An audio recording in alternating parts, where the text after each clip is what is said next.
नमस्कार। आज हम लोग मिलकर सत्ता के एक बहुत बड़े रहस्य को समझने की कोशिश करेंगे, और वो भी इतिहास के दो सबसे असरदार राजनीतिक विचारकों के नजरिए से। मतलब ये पावर, ये शक्ति आखिर आती कहां से है, और इससे भी जरूरी, इसे बनाए कैसे रखा जाता है। तो चलिए साथ मिलकर इस बड़े ही दिलचस्प सवाल का जवाब ढूंढते हैं। अब ये सवाल सुनने में तो बड़ा सीधा साधा लगता है ना, लेकिन इसका जवाब राजनीति और समाज को देखने का हमारा पूरा नजरिया ही बदल सकता है। और आज हम जिन दो विचारकों की बात करने वाले हैं, उन्होंने इस एक सवाल के दो बिल्कुल अलग लेकिन उतने ही दमदार जवाब दिए हैं। तो एक तरफ हैं हमारे जॉर्ज हेगल, जो मानते थे कि भाई सब कुछ स्टेट यानी राज्य ही है, वही शक्ति का केंद्र है। और दूसरी तरफ हैं अंटोनियो ग्राम्शी, जिन्होंने कहा कि नहीं, असली लड़ाई तो संस्कृति और विचारों के मैदान में लड़ी जाती है। तो चलिए अपनी कहानी के पहले किरदार से मिलते हैं, यानी हेगेल से, और उनके उस नजरिए को समझते हैं जहां सारी की सारी शक्ति ऊपर से, मतलब राज्य से आती है। देखिए, हेगल के लिए दुनिया को चलाने वाली असली ताकत कोई पैसा या जमीन नहीं, बल्कि आइडियाज थे। उनका मानना था कि इतिहास कोई रैंडम घटनाओं का सिलसिला नहीं है। नहीं, इसका एक मकसद है, और वो मकसद है तर्क यानी रीजन का खुद को धीरे धीरे बेहतर बनाना। तो फिर सवाल ये उठता है कि अच्छा, ये तर्क या रीजन इतिहास में आगे बढ़ता कैसे है। इसका जवाब हमें हेगल के सबसे मशहूर आइडिया की तरफ ले जाता है, जिसे डायलेक्टिक या द्वंद्वात्मक पद्धति कहते हैं। तो चलिए इसको थोड़ा आसान करके समझते हैं। देखिए, हेगल के हिसाब से ना, कोई भी तरक्की 3 स्टेप्स में होती है। सबसे पहले एक आइडिया होता है, जिसे वो कहते हैं थीसिस या पक्ष, ठीक है। फिर इसके ठीक उलट इसको चैलेंज करता हुआ एक दूसरा आइडिया सामने आता है, एंटीथीसिस या प्रतिपक्ष।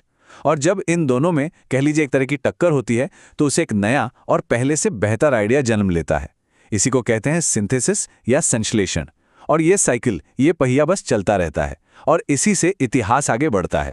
अब हेगल ने इसी फॉर्मूले को समाज पर लागू किया। उन्होंने कहा कि परिवार जो एकता का प्रतीक है, वो है थीसिस। इसके सामने आता है सिविल सोसाइटी यानी नागरिक समाज, जहां हर कोई अपने अपने फायदे के लिए काम करता है। ये हो गया एंटीथीसिस। और इन दोनों का जो सबसे बेहतरीन मेल है, वो होता है राज्य में, यानी सिंथेसिस में, जो सबके हितों की बात करता है और सामाजिक जीवन का सबसे आदर्श रूप है। और बस यही था हेगल का अंतिम निष्कर्ष। उनके लिए राज्य ही तर्क का, रीजन का सबसे ऊंचा और सबसे परफेक्ट रूप था। ये किसी और मकसद को पूरा करने का जरिया नहीं, बल्कि ये तो खुद ही मंजिल है। हेगल की नजर में राज्य से कोई गलती हो ही नहीं सकती थी। अब हमारी कहानी में एक बहुत बड़ा मोड़ आता है। मैदान में आते हैं कार्ल मार्क्स। उन्होंने हेगल के इस डायलेक्टिक वाले इंजन को तो ले लिया, लेकिन उसका ईंधन वो पूरी तरह से बदल दिया। मार्क्स ने हेगल के दर्शन को सचमुच सिरकेबल खड़ा कर दिया। उन्होंने कहा कि इतिहास को आइडियाज नहीं चलाते, नहीं, बल्कि हमारी भौतिक परिस्थितियां चलाती हैं। मतलब पैसा, फैक्ट्रियां, उत्पादन के साधन, यही आर्थिक बेस या आधार होता है जो समाज के सुपरस्ट्रक्चर यानी हमारे कानून, राजनीति और संस्कृति को तय करता है। और अब चलिए ग्राम्शी की तरफ बढ़ते हैं, देखते हैं कि कैसे ये पूरी कहानी शक्ति के एक कहीं ज्यादा गहरे और महीन सिद्धांत में बदल जाती है। ग्राम्शी, जो उस वक्त जेल की सलाखों के पीछे थे, इसी एक बड़ी पहेली को सुलझाने की कोशिश कर रहे थे कि भाई अगर मार्क्स सही थे और आर्थिक हालात ही सब कुछ तय करते हैं, तो फिर अमीर पश्चिमी देशों में मजदूरों की क्रांति हुई क्यों नहीं, पूंजीवाद खत्म क्यों नहीं हुआ। और ग्राम्शी का जो जवाब था ना, वो सच में क्रांतिकारी था।